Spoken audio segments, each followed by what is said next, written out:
Mick Corrigan here from Action Coach, and today I'm with Michael Asher. And Michael is the owner and chairman of Better to Know. Michael, welcome to Business Spotlight. Great to meet you. Thank you, Mick. It's a pleasure to be here. Thank you so much for inviting me. So tell us all a bit about Better to Know. Better to Know was founded by myself and my partner, Anthea Morris, about 15 years ago, Mick.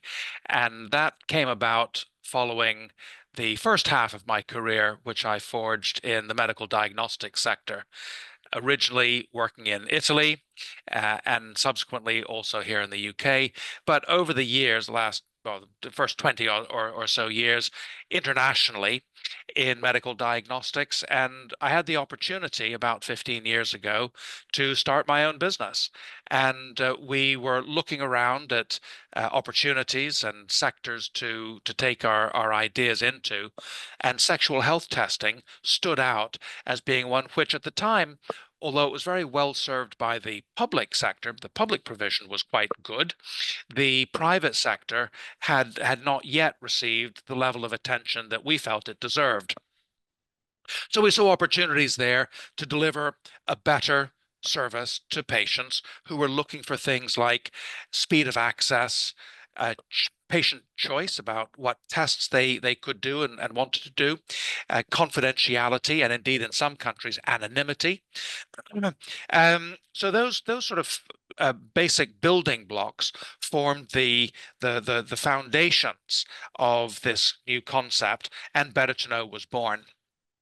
And since that time, we have been successful, I'm happy to report, and have grown and expanded the business. Whereas today, we trade in 27 countries around the world.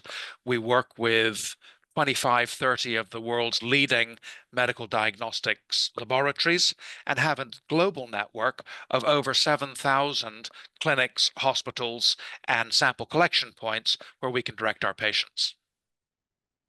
Wow, that's some organization, isn't it? We have a big footprint, and it's all about accessibility. It's giving as many people as possible across the countries that we serve the opportunity to access the services that we offer quickly, easily, seamlessly at a time and place of their choosing. So in metropolitan areas, we typically have multiple sample collection points or clinics, meaning that patients will always be able to find a clinic or a location where they can go to have their samples collected that is close to where they live or they work or they're traveling to. And we think that that's another important element to delivering an accessible service that people are going to use. And it's worked out that way. And is it all direct to consumer? It is for the main part. It is direct to consumer. We do a little bit of direct to business, but the primary focus has been direct to consumer. Yes. Hmm.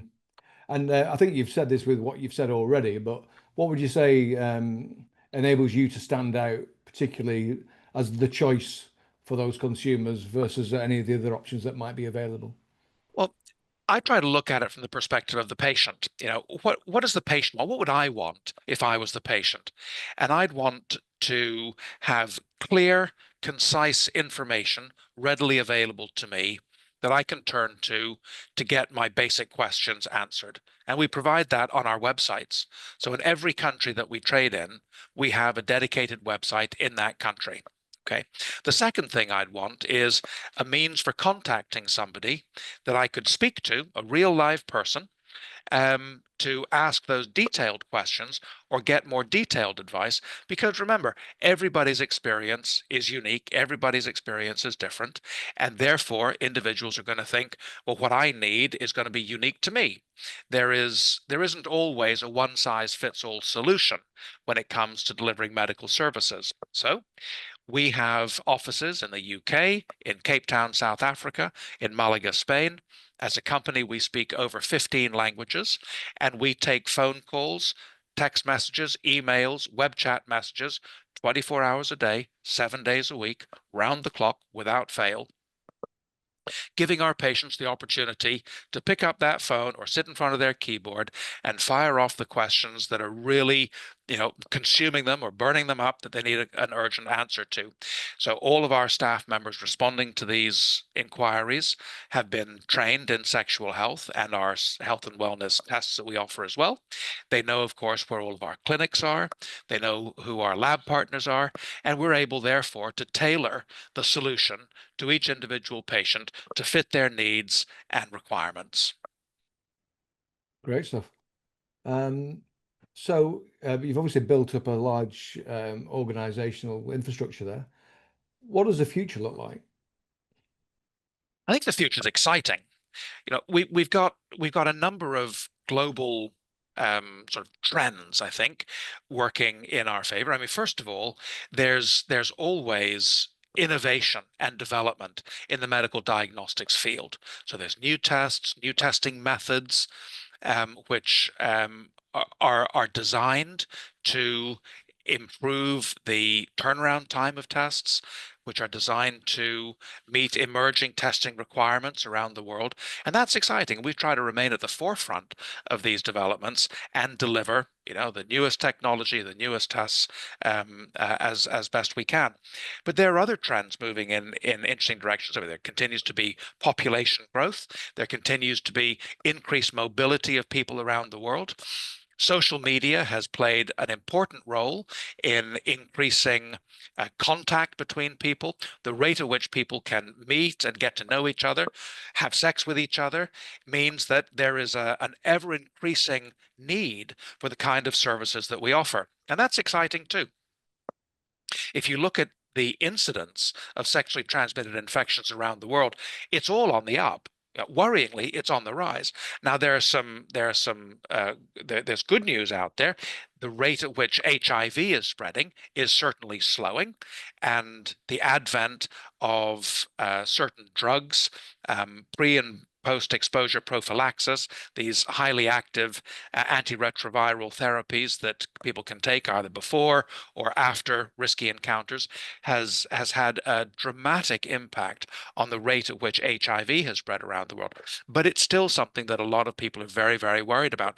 And even if you are taking PEP or PrEP, there is still a requirement for testing to make sure that those drugs have been efficacious in either protecting you or preventing you from becoming infected after the fact. So the emergence of those sorts of therapies has in no way reduced the need for testing. And some would argue that because these drugs are available, people are behaving in a slightly riskier fashion because they're confident that if something does go wrong, they can take the medication and get themselves out of trouble. But they still need to test to know, whether they have actually achieved that. Other infections, chlamydia, syphilis, gonorrhea, mycoplasma, trichomonas, they're on the rise in the vast majority of countries around the world. These infections are spreading, they're on the increase, and whilst we can imagine that they may not be devastating illnesses, they actually are.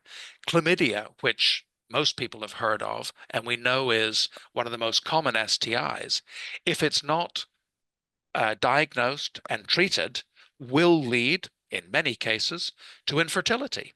And this is a real concern to young people, young couples who want to have children in the future, but they live a lifestyle that goes with the rise of social media, increasing wealth, greater travel, holidaying in nice places. The rates of these infections are on the rise.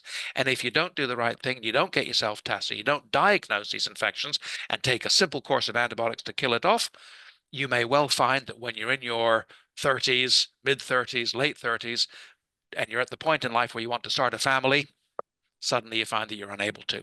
So the consequences of leaving these infections undiagnosed can be severe.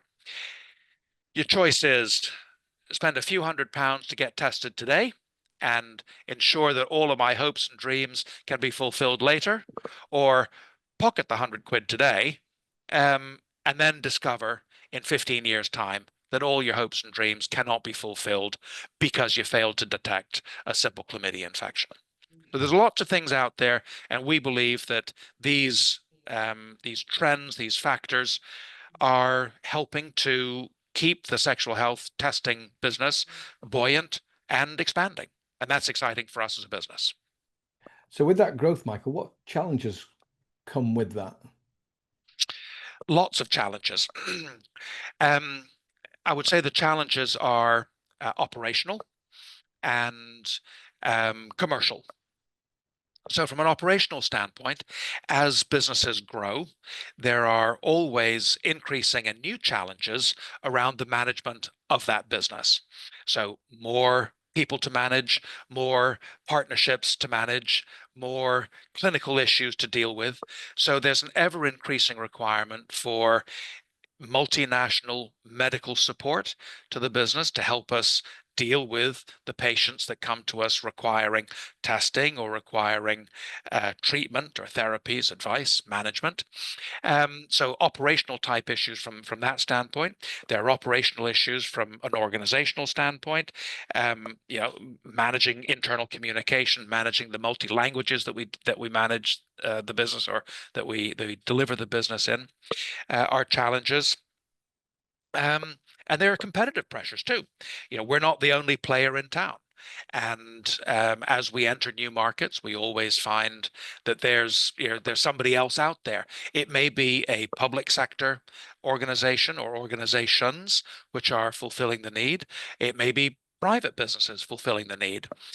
But because the demand is growing, I believe that there's room in most markets for a number of players to deliver their own flavor of sexual health testing services to suit their chosen segment of the market. Sure.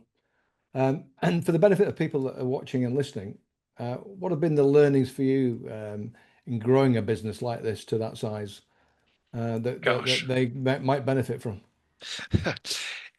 never make the mistake of thinking you can do it on your own. That's probably the biggest one. No matter what your background, I'd spent 20 years in medical diagnostics. I have a scientific mind. I love the sciences. I read journal articles. I stay on top of new technology. Um, but when you're growing a business, you quickly realize that your skill set, my skill set, covers only a narrow band of the overall requirements that the business has. And you need financial expertise, you need marketing expertise, you need digital expertise, you need technical expertise around website development. So there's lots and lots of things like that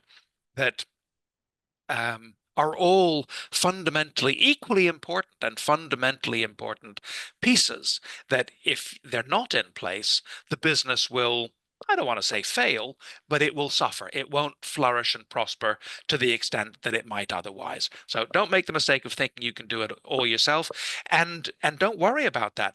Surround yourself with the best people you possibly can. I've never known a business to fail because it had too many good people. Great point and great advice. Michael, thank you very much, and I wish you all the best for the future. Mick, it's been an absolute pleasure. Thank you so much.